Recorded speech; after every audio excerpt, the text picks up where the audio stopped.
बीते दिन एक रिपोर्ट सरकार की तरफ से या उनके नुमाइंदों की तरफ से या किसी की तरफ से सुप्रीम कोर्ट को भेजी गई थी, जिसमें डल्लेवाल साहब जी की, जो कि एक किसान लीडर है, उनकी सेहत के बारे में ये बोला गया था कि उनकी सेहत बहुत नॉर्मल है और उनके जो ब्लड टेस्ट हैं सारे नॉर्मल हैं।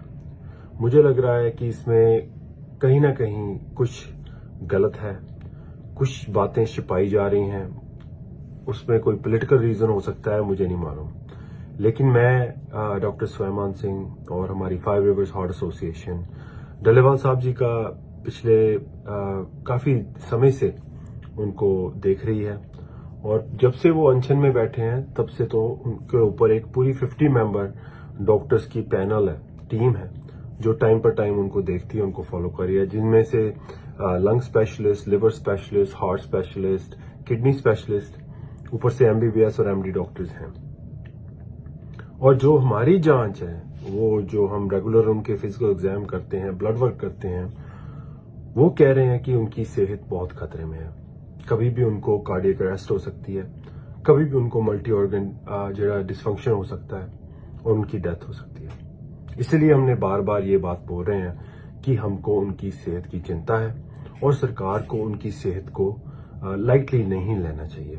और हम तो डल्लेवाल साहब जी को भी बोलते हैं कि आप क्या तरीका हम ढूंढ सकते हैं कि ये आप अपना अनशन तोड़ दीजिए, लेकिन वो बात बात यही कहते हैं कि सरकार मेरी बात मान ले, तो किसानों की बात मान ले और हम ये तोड़ देंगे, इससे अलावा कोई और रास्ता नहीं है। अगर मैं लैब्स की बात करूं, जो हम तो काफी बड़ा पैनल टेस्ट करते हैं कि ऐसी चीजें हैं जो सरकार नहीं भी टेस्ट करती, जैसे कि बेटा हाइड्रोक्सी ब्यूट्रेट, वो हम ब्लड में करते हैं। मुझे लगता है कई चीजें हैं जो सरकार ने नहीं की, अगर वो करते तो उनको मालूम पड़ जाता कि वाकई में क्या स्थिति है। बेटा हाइड्रोक्सी ब्यूट्रेट काफी अप था, उनका कीटोन लेवल्स काफी अप था, जिससे मालूम पड़ता है कि वो अपने इंटरनल स्टोर्स यूज कर रहे हैं। उनके लिवर फंक्शन टेस्ट काफी अनस्टेबल आ रहे हैं, बिलीरुबिन ऊपर आ रही है। किडनी फंक्शन टेस्ट जो उनके है वो उनमें गिरावट आई है। जो उनका GFR है वो डाउन है, क्योंकि बेस्ट मेजर होता है तो बेस्ट मेजर करना चाहिए।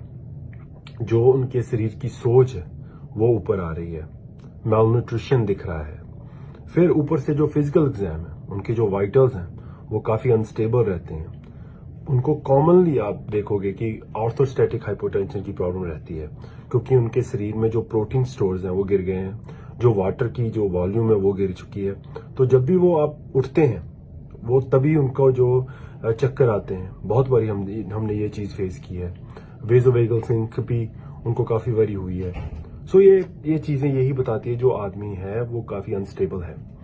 न्यूरोलॉजिकल एग्जाम में भी काफी प्रॉब्लम्स आ रही है, रिफ्लेक्सेस में, स्ट्रेंथ में, और ये सब नोटेड है। सरकार की भी जो रिपोर्ट है मैंने देखी है, जो डॉक्टर्स करते हैं, ये रिपोर्ट सुप्रीम कोर्ट वाली नहीं, वैसी उसमें भी उन्होंने ये चीजें नोट की हैं कि ये प्रॉब्लम्स आ रही हैं। सो आई डोंट नो कहाँ पे ये दिक्कत आ रही है या कौन सी ये पॉलिटिकल बात होगी, लेकिन डॉक्टरों के मायने से उनकी जो सेहत है अनस्टेबल है और हमको उनकी सेहत को की चिंता है। और मैं यही कहूंगा कि सरकार को अगर सुप्रीम कोर्ट को कोई चीज भेजनी है या किसी ने भी कोई करना है तो प्लीज आप एक्यूरेट कीजिए, क्योंकि ये ना हो डल्लेवाल साहब की सेहत को कुछ हो जाए और मैं कहूंगा उसके रिस्पॉन्सिबल फिर वही लोग होंगे जिन्होंने उनकी सेहत के ऊपर पॉलिटिक्स की या उनकी सेहत को लाइटली लिया।